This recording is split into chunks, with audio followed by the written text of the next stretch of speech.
September 5th, 2012, had been a trying day. I devoted much of the afternoon to crafting a response to a listener who disliked a story that aired the previous day on All Things Considered.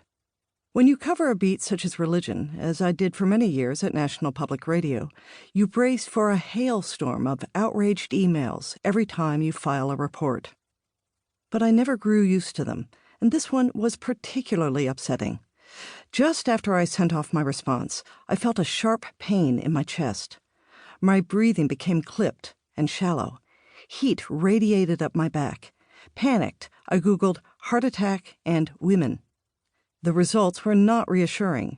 Are any health-related answers on the internet reassuring? And I called my doctor, Brad Moore, on his cell phone. I described my symptoms as calmly as I could. "I don't like the shortness of breath," he said. "I want you to call 911 immediately."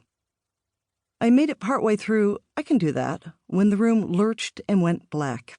When I opened my eyes, my colleague, John Itzty, was tucking a soft sweater under my head. "An ambulance is on its way," he whispered. Then I heard Scott Simon's voice directing the medics to my cubicle. Dr. Moore, who also sees Scott, had called him when he heard me faint. By the time the ambulance reached the George Washington University Hospital, I was feeling pretty good, well enough to go home, in fact. I explained to the nurse that I was a healthy woman who takes a 6 a.m. spinning class every day. I could not possibly have a bad heart. The nurse looked at me, handed me a hospital gown, and scanned her notes. "You're 53, right?" she asked, as if that number were a clinical condition, like diabetes. "I think we'd better keep you overnight." It occurred to me then that I was suffering from a condition, a physical and emotional condition called midlife. This condition presented as a disconnect between my 30-something self-image and my 50-something reality. I recognized it every time I passed a mirror and saw the lined face of my mother in her 50s staring back at me. I spotted it often at work, when my younger, ambitious self insisted that I clamor to cover that breaking story, while my chronological self shrugged, preferring a good night's sleep to another all-nighter. Sitting there in the thin hospital robe, I admitted there were moments, more and more frequent, when I seemed to be pushing a wheelbarrow full of dense, unfulfilled ambition up a steep gravel path. It was exhausting, but I didn't know any other way to live. I was not left to my thoughts for long. Within minutes, my husband, Devin, my brother, Dave, Dr. Moore, and Marty McCary, a good friend and surgeon at Johns Hopkins, had arrived, creating a little party in our corner of the ER. As the five of us chatted and laughed, emails from NPR friends and colleagues began filling my iPhone. Someone had sent an all-staff email. My dear friend Libby Lewis called to say she would visit early the next morning. I felt loved. I felt cherished. Why hadn't I pulled this stunt before? Eventually everyone left, and I was given a bed at 2 a.m. I awakened with a dull headache a couple of hours later to a persistent beeping from the bed next to me. I gazed at the ceiling, reflecting on my family and friends and how desperately I wanted a cup of coffee. At 6:30, I called Devin to see if he could bring me a double espresso. I reached him as he was leaving the house. "You need to call Dave," he said. "Why?"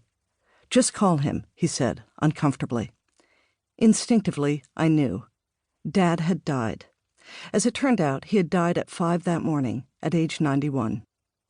That night, after I was discharged from the hospital, my family and a few friends collected at my brother's house for dinner. "Turns out I was with the wrong relative last night," Dave quipped when he ushered us in, and it felt good to laugh. We crowded around the kitchen table and began swapping stories about Dad. We remembered how he learned to swing dance when he was 69, and how, at 74, by then 2 years divorced, Dad spotted Nancy at church and courted her with such charm and devotion that she had to marry him. We talked about how Dad believed in me when I was struggling in school as a third grader, how he spent hours helping me with homework and with prayers written on yellow legal pads. We recalled how Dad studied French every night between 2 and 3 a.m., teaching himself vocabulary and grammar. He never progressed beyond terrible at French, but he always insisted that some things are worth doing poorly. I think he meant that some things are so worthwhile that even if you have no talent, even if the results are mediocre, it is still worth your time and effort. In his final years, his mind and body failed him.